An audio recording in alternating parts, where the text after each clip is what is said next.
Trevor Noah became host of The Daily Show last fall, just as the 2016 election campaign began to heat up.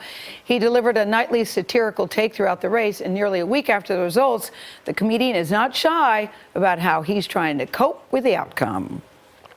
If this morning you finally woke up from a coma, well, you might want to go back. This entire result is sort of like Trump's hair. I know it's real, but my mind can't accept it.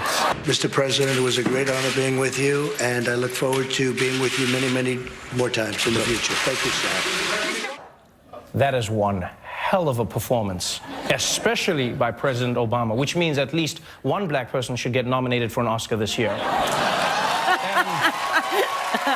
Okay, as the story of the election unfolds, Noah's opening up about his own past.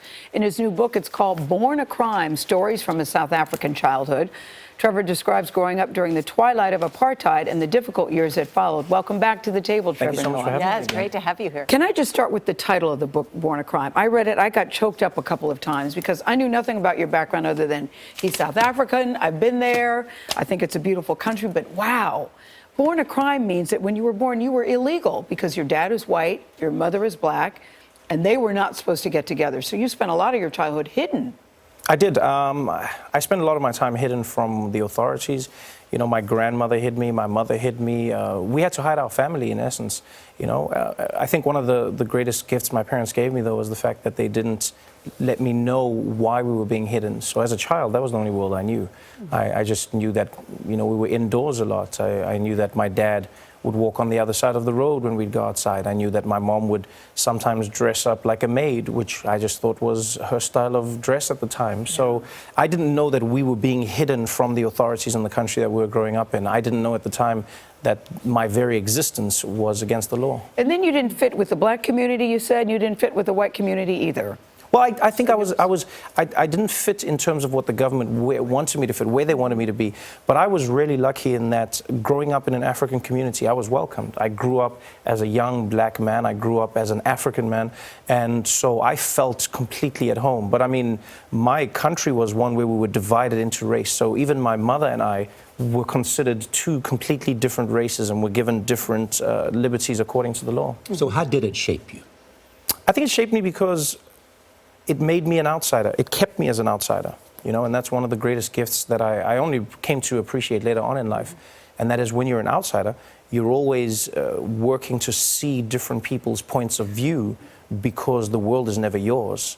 You know, you don't exist in a space where you ever see yourself as the be-all and end-all. And that was one of the greatest gifts I got, which I didn't appreciate for most of my life, and now I see as a strength. You mean when you look back and think about it? Yeah, definitely, definitely. Yeah. One of the nicest things about this book, and the Washington Post reporter described it this way, is that it's really a love letter to your mother. It really is. Yeah. Which I didn't intend. I won't lie, I thought I was the hero of my story. I think we all do. You know, and when I wrote the book, I was like, I'm a hero, this is my life, this is what I've done. And I wrote all of these stories from my childhood, and once I coalesced all of them, I read through it and I went, wow, my mom is an incredible woman, you know. Single women are incredible women. I mean, South Africa is a nation that, because of the laws and because of a police that had taken away so many black men, we're a nation that was raised by women. But you described your mom as a Tom and Jerry relationship, a cop and a criminal relationship. You said, she taught me how to be a man, but she didn't teach me how to be a boy. Yeah. Yeah, my mom was always after me. She was no joke. But I'm not gonna lie, I was a terror child. Please don't take that like I was a... She called you a problem child and I stubborn. genuinely was. Yeah. I was one of the naughtiest children that I know of. A house burned down. What does that mean? A house burned down because of me. Yes. I did not burn the house down, but I may have been involved in an incident where a house was burned down. Yeah. Look at how I know how cute he is. Yeah. That is... You've had an interesting perch in America to sit and watch a political campaign. Yes. We have now seen an election and looking at a new president. How do you see it? And what is your own sense of how we should react to Donald Trump? Well, the biggest thing I've seen is America is not as immune to the ills of the world as it thought it was. You know, I think a lot of the world is disappointed in America because America is that beacon, is that lighthouse, you know, a bastion of democracy. And when you look at what happened during the election, I think it's sad that we're now living in a place where we're normalizing and moving on so quickly from two glaring truths that were part of what happened in the election. I acknowledge a white working class. That is something we can talk about. But we cannot deny that many of Donald Trump's supporters were earning large amounts of money. They're doing great for themselves.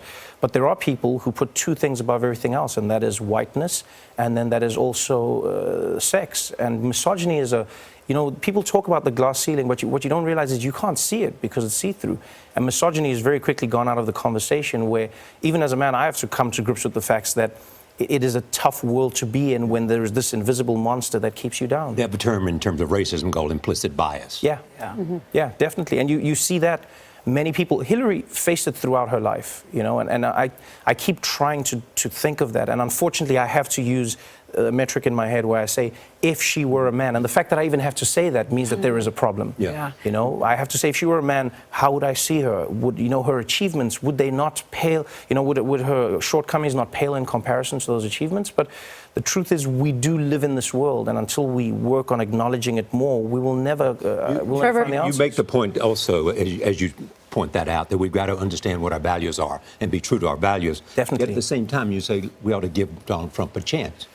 Well, you have to give him a chance because the president. I'm not saying I would like to give him a chance. You have to. When the person is the president, the person is the president. And the people have spoken. Yeah. In Well, your book- 19% of the people have spoken, Yeah. which is strange that most the of America people have doesn't spoken. feel the need to vote. All right. When you were a little kid, you dreamed of having a driveway. I'm thinking you have bigger dreams now. Well, I still dream of having a driveway because in New York you can't get any That is space. true. That is true. Trevor Noah, continued success. Thank you Thank so you much. so much again. And Born a Crime is on sale tomorrow.